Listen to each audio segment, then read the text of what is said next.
In a quiet, well-to-do suburban neighborhood, a family is found dead. This is not the kind of place where murders happen.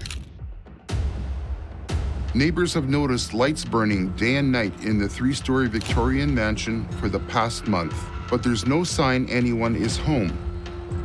The man responsible for the mass murder would elude law enforcement officials for almost 18 years. Meticulously laid plans allow him to successfully make his escape. But the boogeyman of Westfield would eventually be discovered.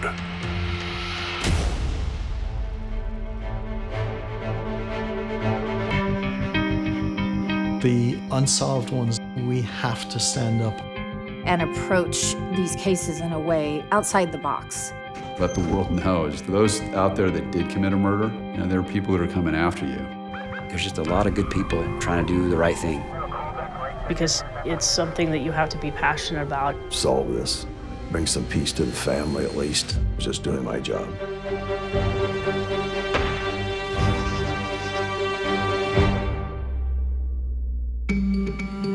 At 10:10 p.m. on the night of Wednesday, December 7th, 1971, police in Westfield, New Jersey, receive a call from a woman on Hillside Avenue. She hasn't seen any members of the family or any activity at the house for a few weeks. The bodies of Helen List, aged 46, and her 3 children, Patricia, 16, Frederick, 13, and John, 15, are discovered by police, laid out on sleeping bags in the ballroom at the back of the main floor in the 3-story house. Helen is wearing a dressing gown. All 3 kids are wearing coats. They've all been shot dead. Oddly, religious music is playing over the house intercom system. A 5th body is found in the hallway of the 3rd floor. Alma List, John's 85-year-old mother, resides in living quarters on the top floor of the house. She is shot in the bedroom. Her knees break as she falls to the floor before she's dragged to the hallway on a carpet runner. 2 slices of bread in the toaster of her kitchenette lead police to speculate her murder may have taken place in the morning. Lights are blazing throughout the 19-room mansion on this dark and rainy night as investigators comb the house looking for clues as to how this tragedy came to be. One person missing from the scene is John Emil List, the family's 46-year-old father.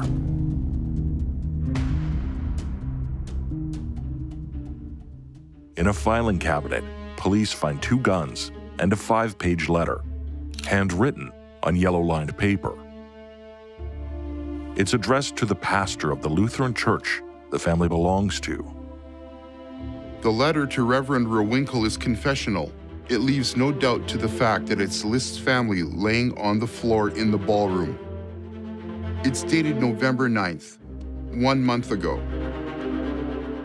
The family's blue 4-door Chevrolet is missing from the house. A 50-state alarm is issued, citing John Emil List as wanted for mass murder. It goes to every FBI field office, every post office, and to other law enforcement agencies across the country.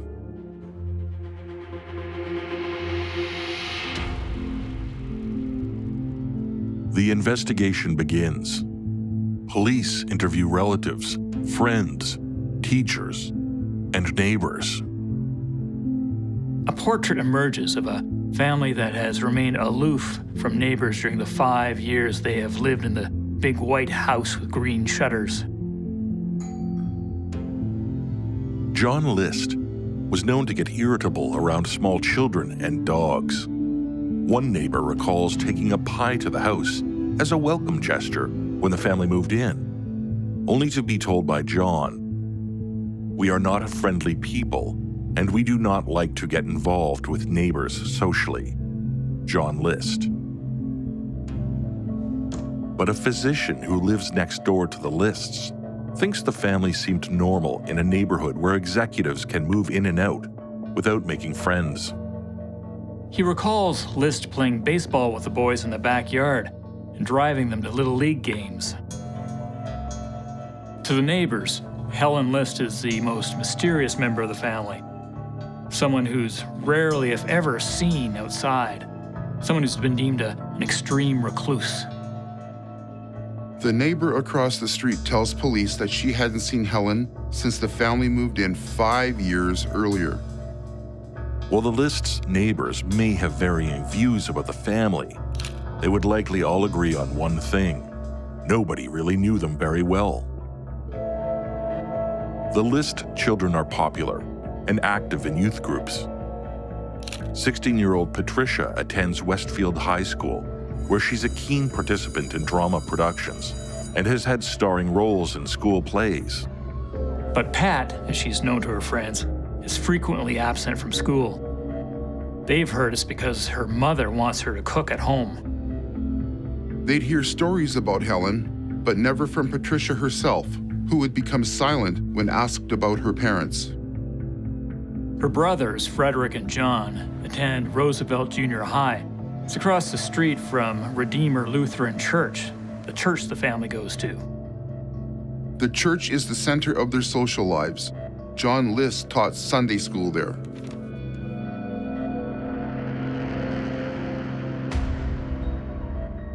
The List family moves to Westfield from Rochester, New York in 1965. John has plans to restore the historic home that features marble fireplaces and a Tiffany skylight. The mansion's ballroom held chamber concerts, and in recent years, an art gallery. But once the Lists occupy the house, the ballroom is virtually empty. In fact, the whole house is sparsely furnished.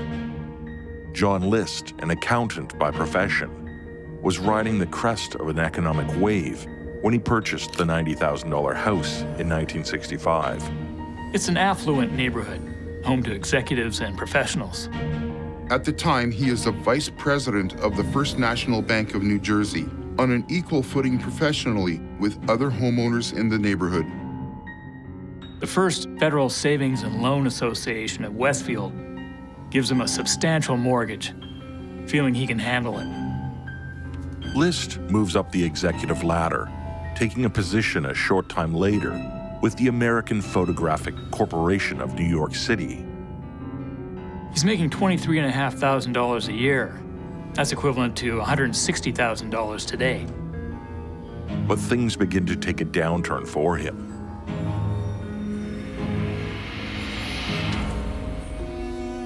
The economy takes a nosedive, and Helen has a nervous breakdown that requires expensive treatment at Columbia Presbyterian Hospital in New York City. List finds he needs a second and then a third mortgage on the house to put food on the table and keep up with all the bills. Dreams of restoring the house are long gone.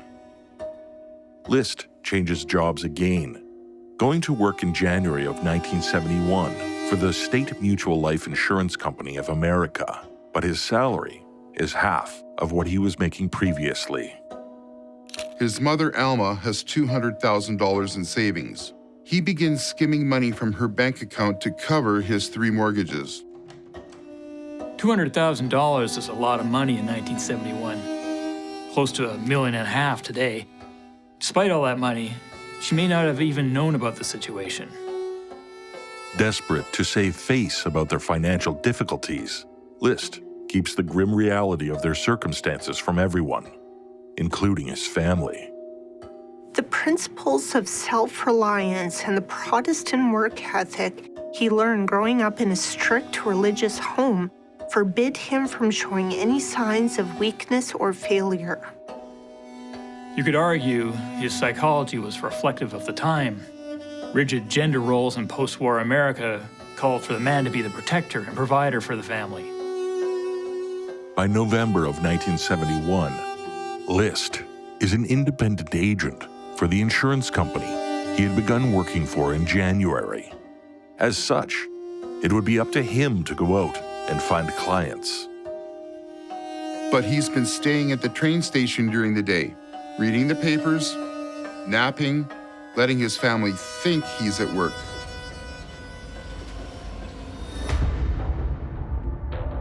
His desperate plan to resolve the financial straitjacket he's in is revealed in the letter he left for Eugene Rehwinkle.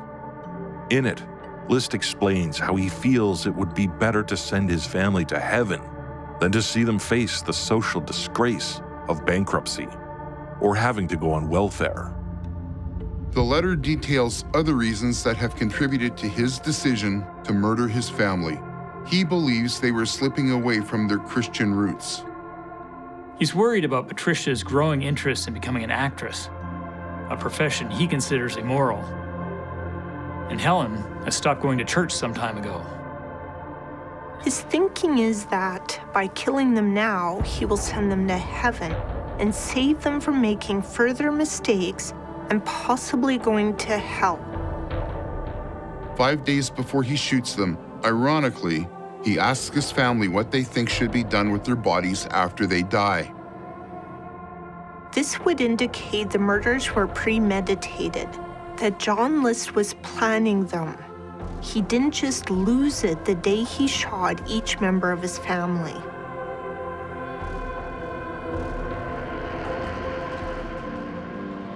The two guns used in the murders are a 9mm from 1918 and a .22 caliber Colt revolver.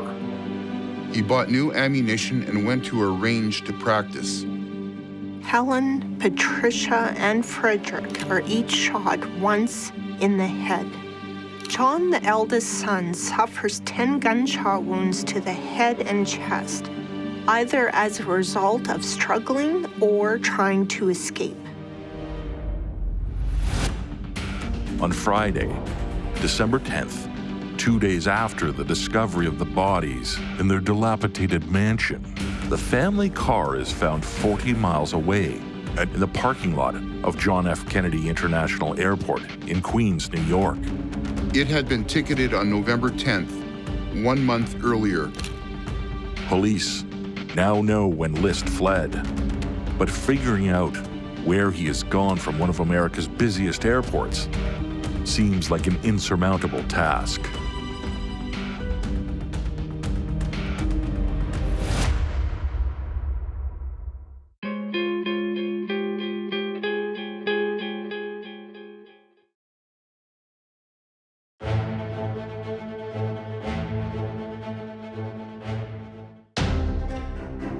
On the night of December 7th, 1971, acting on a tip from neighbors, police enter a residence on Hillside Avenue in Westview, New Jersey. They discover the decomposing bodies of 4 people who have been dead for approximately 1 month. And on the 3rd floor, a 5th body is also found. A letter left behind by the father of the family, John Emil List, explains why he killed his wife, mother, and 3 teenage children. A religious man, he addresses the confessional note to the pastor of the Lutheran Church where he teaches Sunday school. With the juxtaposition of List's strange moral convictions and the murder of his family, the police have a deeply perplexing case on their hands.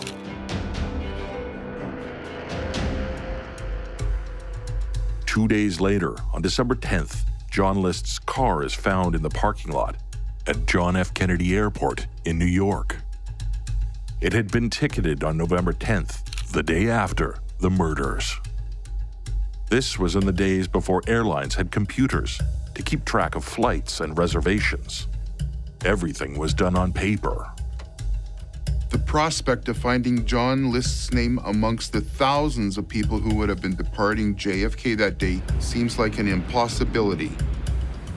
The only way to check would be to check every passenger who left the airport over a 2-day period. Thousands. That's unfeasible. Police Chief James Moran. While List's trail may have gone cold at the airport, the police investigation into the murders is anything but. They're checking public records, financials, employment history, interviewing anyone with information that can help them understand what could have led to the familicide. Details emerge about List's movements that begin to reveal a cleverly constructed plan to explain the family's absence. On November 9th, the day of the murders, he stops the family's milk delivery and tells his postman, James Parsons, to stop delivering mail. He notifies the children's schools that the family will be away on a holiday for a few weeks. List makes a call to Patricia's drama teacher, Mrs. Barbara Sheridan, telling her he's just put his wife and 3 children on a plane to North Carolina to visit his sick mother-in-law there, and that Patricia will miss the rehearsal in 2 days' time. Police believe she's the last person John List spoke to. Patricia's high school sends a social worker to check on things after she's been absent for 2 weeks. There's no answer at the house. Her drama workshop teacher, David Iliano, who's close to her, was expecting a postcard from her, knowing she was going to North Carolina. When he doesn't receive any word from her for 2 or 3 weeks, he encourages the neighbors to contact the police. On Saturday, December 11th, Reverend Waywinkle conducts a funeral service for Helen and the 3 children. 350 people attend the service at Redeemer Lutheran Church. An FBI agent and police observe the crowd at the service and later at the graveside. The 4 simple metal coffins are taken to Westfield's Fairview Cemetery to be buried side by side in a plot purchased by the church, while Alma's body is returned to her home in Michigan. The day following the funeral, Eugene Raywinkle makes a public plea to List, asking John to contact him. John, as your pastor, I am still very much your friend who will always support you and stand by you and help you. Please contact me. Reverend Eugene Raywinkle.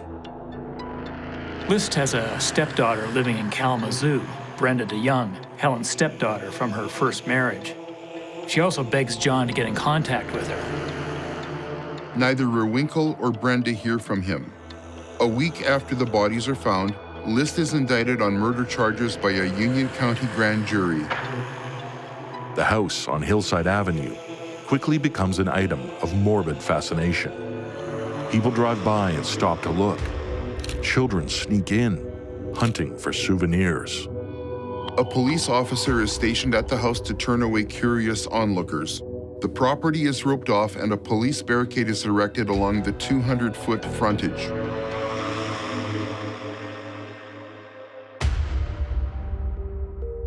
John Emil List was born in 1925 into a German Lutheran family that had settled in Frankenmuth, Michigan in the late 1880s. He is the only child of Alma and John Frederick List.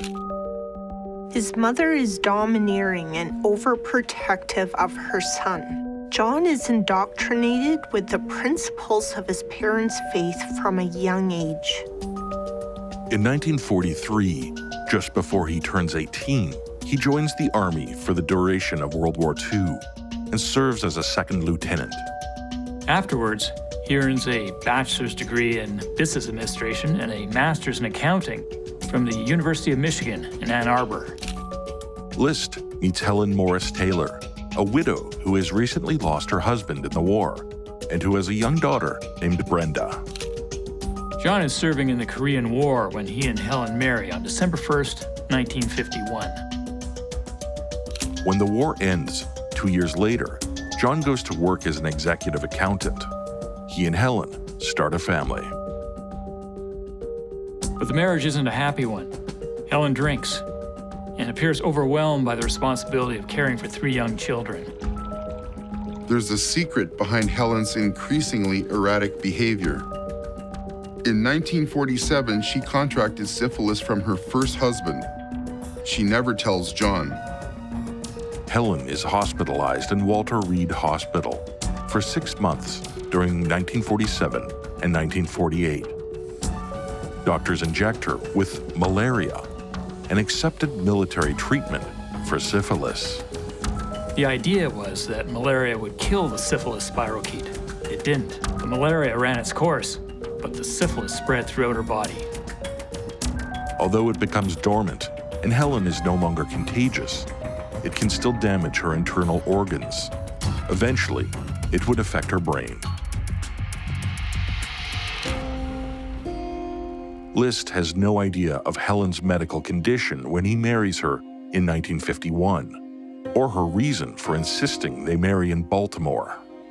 It's a deliberate ploy on her part. Most states at the time required a premarital syphilis test. Maryland didn't. She manages to keep her condition a secret for 22 years until 1969, when doctors finally discovered the reason behind her deteriorating health.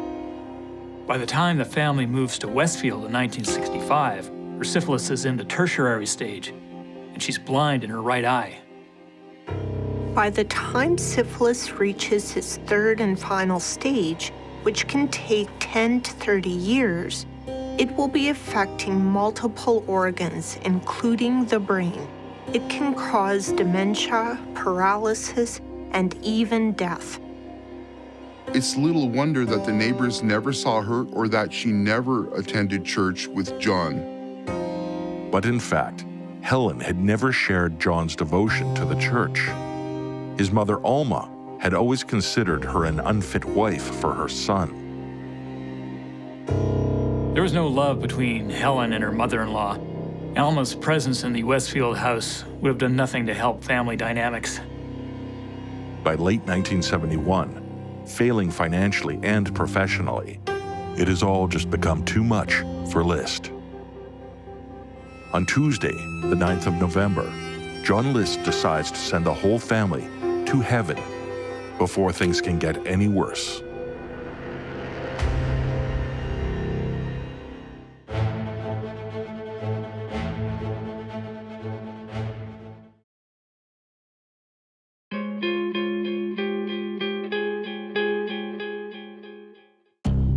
Helen List and her 3 children are laid to rest on December 11th, 1971. 1 month and 4 days after her husband John List shot each of them and dragged their bodies into the ballroom of their deteriorating mansion. When List's car is discovered in the parking lot of John Kennedy Airport, an international warrant is issued for his arrest.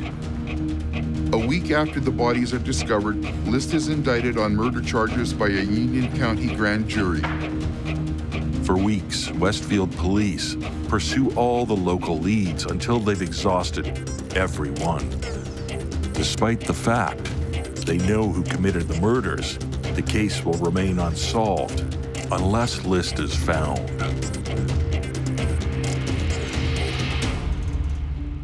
The FBI have joined the investigation.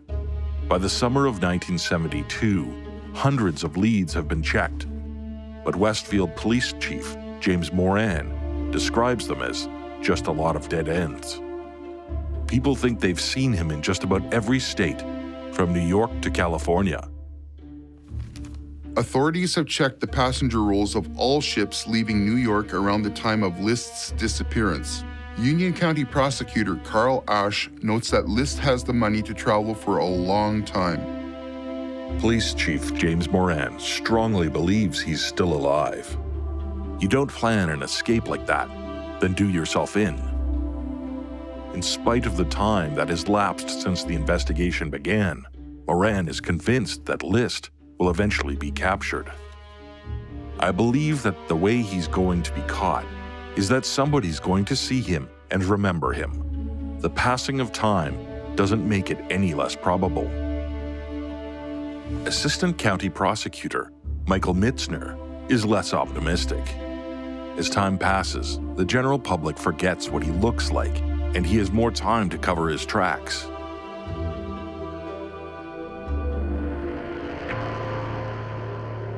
The media keep the story alive, publishing stories on the anniversaries of the murders, hoping someone will come forward with new information. Wherever John List is, he is still escaping detection when Westfield Police Chief James Moran is set to retire in December 1986. He has never stopped carrying a wanted poster of List in his pocket.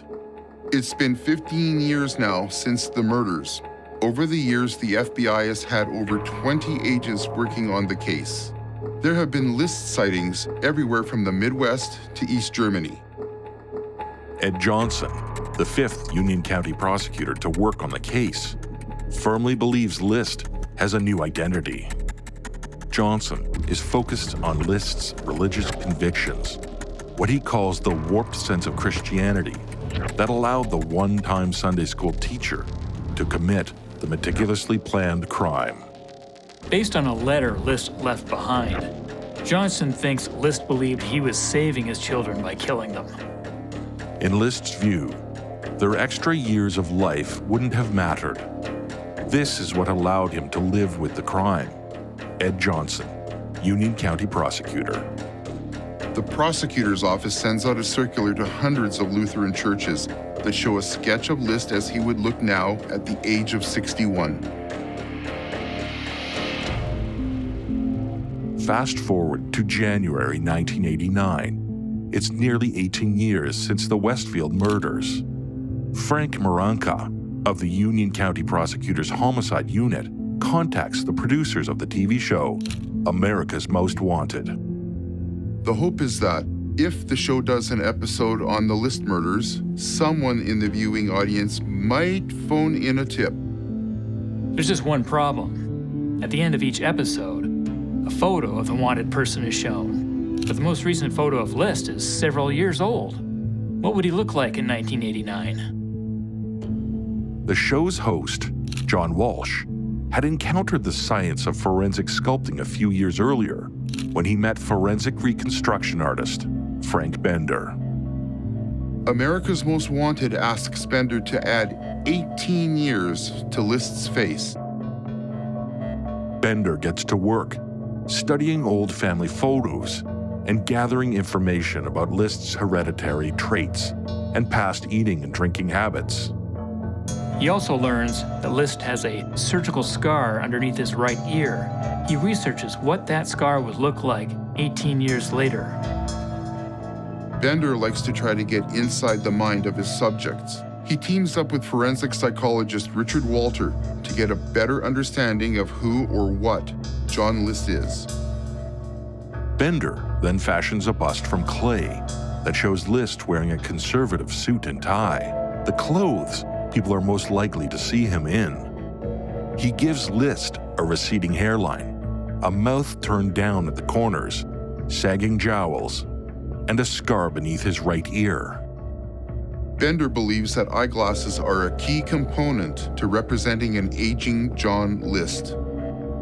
He thinks List would favor glasses that give him an air of authority and importance, the opposite of failure. After looking at dozens of pairs of glasses, Bender chooses a pair of dark, heavy frames. His sculpture of List is seen by 22 million people on the Sunday, May 21st broadcast of America's Most Wanted. The result is uncanny. Bender's sculpture is a phenomenal representation of an aging John List. The studio's phone bank receives 125 calls within 2 hours. Westfield Police Detective Lieutenant Bernard Tracy, who helped America's Most Wanted develop and film the episode, is present in the TV studio on the night. He believes there's only one call that really counts. Detective Lieutenant Bernard Tracy. In Aurora, Colorado, 15 miles east of Denver, Wanda Flannery and her daughter watch the broadcast. She asks her son-in-law to call the televised number for reporting tips. She has some information for them about a man named Robert Clark.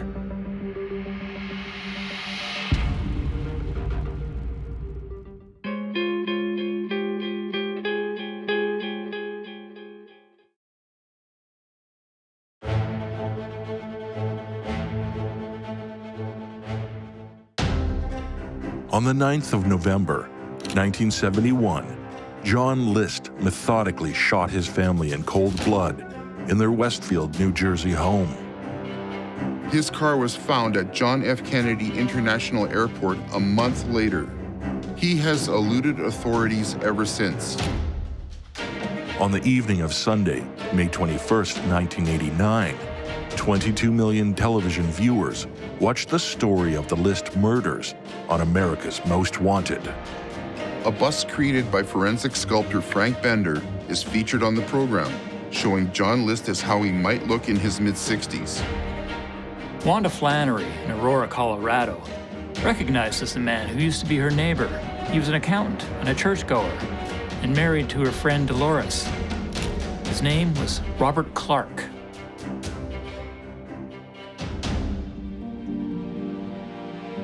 She tells authorities that the Clarks moved east to Richmond, Virginia 2 years earlier.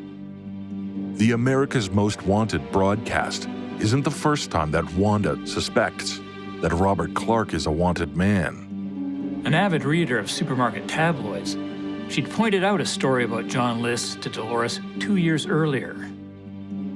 But Dolores refuses to believe that her husband, Bob, could be a fugitive mass murderer. On Friday, May 26th, 5 days after the America's Most Wanted episode airs, FBI Special Agent Kevin August receives Wanda Flannery's tip. After the Memorial Day weekend, on June 1st, he drives 25 miles from his downtown office to the Richmond suburb of Midlothian. In their modest bungalow in the planned community of Brandermill in Midlothian, Kevin August finds Dolores Clark home alone. He shows her a wanted poster that features an 18-year-old sketch of John List. Her hands begin to tremble.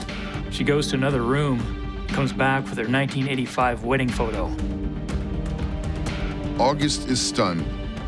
There's no question, Robert Clark and John List are one and the same person.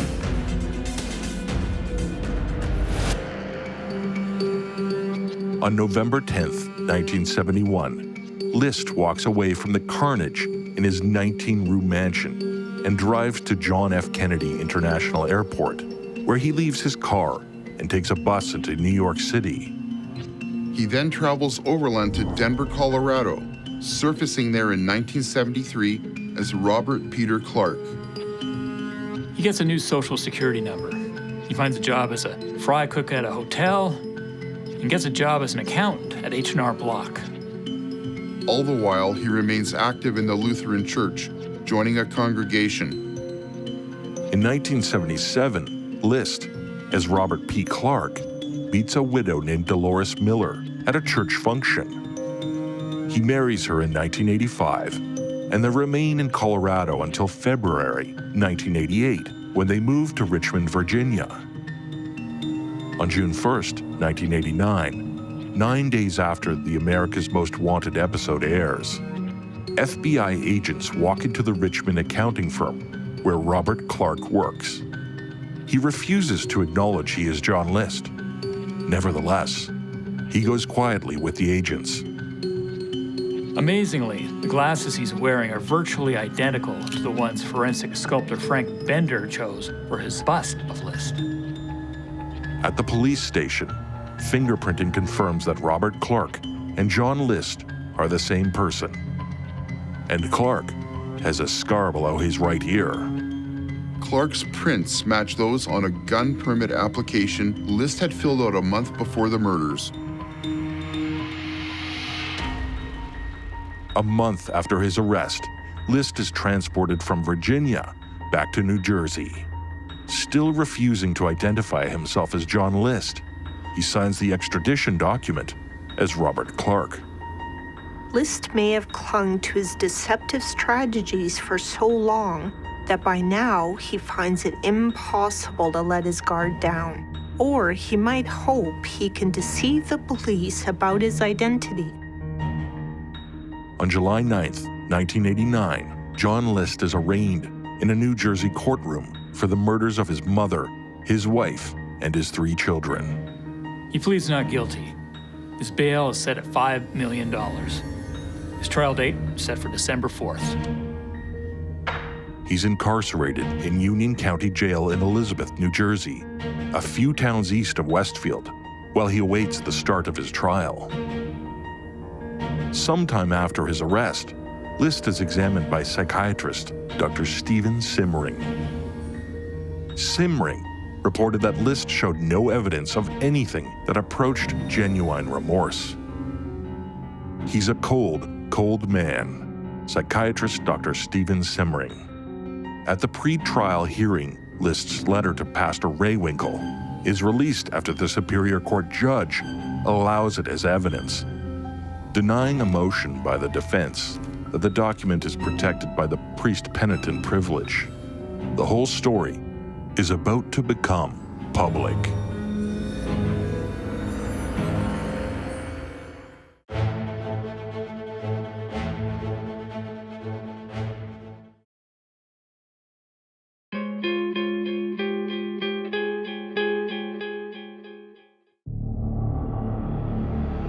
Nine days after the America's Most Wanted episode airs, John List is arrested at the accounting office where he works. He maintains he is Robert P. Clark. At his trial, List's defense lawyers argue that he suffers from PTSD as a result of his service in both the Second World War and the Korean War.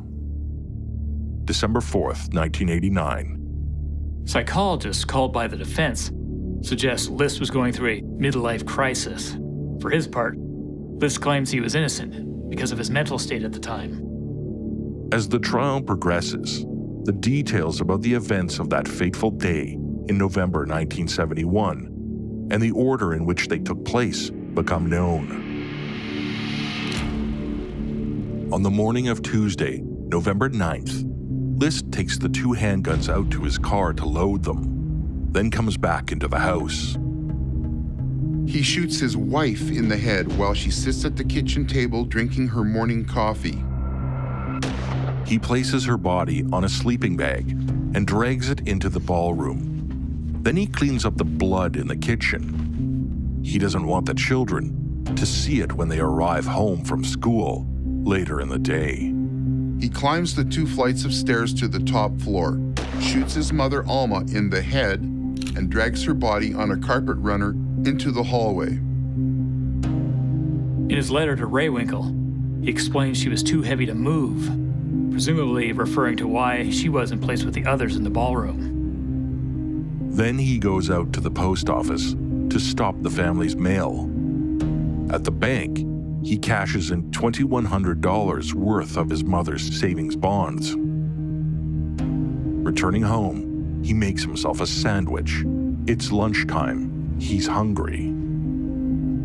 He writes notes to the children's schools, letting authorities know that the family will be away on holiday for a few weeks in North Carolina, and asking for Patricia, Frederick, and John to be excused from classes.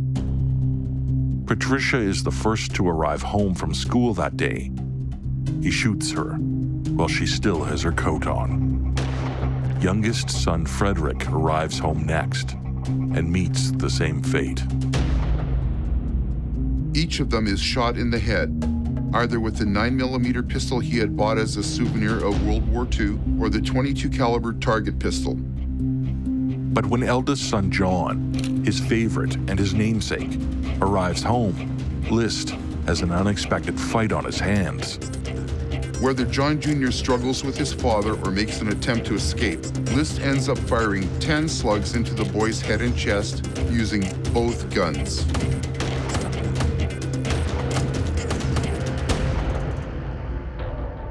As evening approaches, John List sits at the desk, composing a 5-page letter to the pastor of his church, the one man whom he feels would be able to understand his plight. As a confessional document, List needs to get his thoughts down on paper. It may be an attempt to justify what he'd done, or he may actually believe he can earn some leniency with authorities if they can catch up with him. In it, he says he hopes that one day God will forgive him and he'll be able to join his family in heaven. That night, John List sleeps in the house in which he'd slain his family and laid their bodies out in the ballroom. The next morning, he turns on the lights throughout the mansion, lowers the thermostat to keep the house cool, and tunes the radio to a religious music station. piping music throughout the house over the intercom system. Then, he walks out the door. The house would burn down a few months later. The cause of the fire is never determined.